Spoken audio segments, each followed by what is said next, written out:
కలవంది మొక్క నేనే ఇక్కడ వేసాను రా చంటి. నీకు గుర్తొచ్చిందా?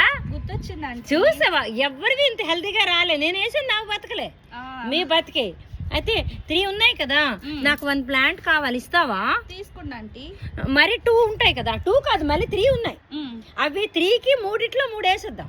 కింద ఒకటి వేసి 2 నేను ఉంచేస్తాను, 2 నువ్వేనా, లేకపోతే 2 నువ్వేనా ఉంచే. అదే అందరం మనం యూజ్ చేసుకుంటాం. మేము అందరం ఒకళ్ళు యూజ్ చేసుకుంటున్నామండి, నో ప్రాబ్లం అట్ ఆల్. కానీ ఇవన్నిట్లో ఖాళీగా ఉన్నాయి అనుకొని నేను మొక్కలే వేద్దాం అనుకున్నా. ఏంటంటే మీకు వేగరం అయిపోవాలంటే తోటకూర విత్తనాలు వేస్తాను. మీ కూరకి అయిపోద్ది.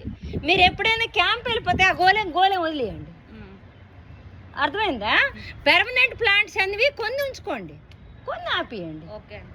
ధనియాలు ఇవి కొత్తిమీర ఇస్తా. చూడు పర్లే కొత్తిమీర ఇస్తారా? ఓకే అండి. పుదీనా ఇస్తా. ఓకే. ఇంకా అదేంటారు, అదేమాకు సొక్కూర ఇస్తాను. ఓకే అండి. ఇంకా మెంతికూర ఇస్తాను. ఓకే. ఓకే. పాలకూర చూడు, ఇప్పుడు నీ గోళీలు సరిపోవు. ఓకే.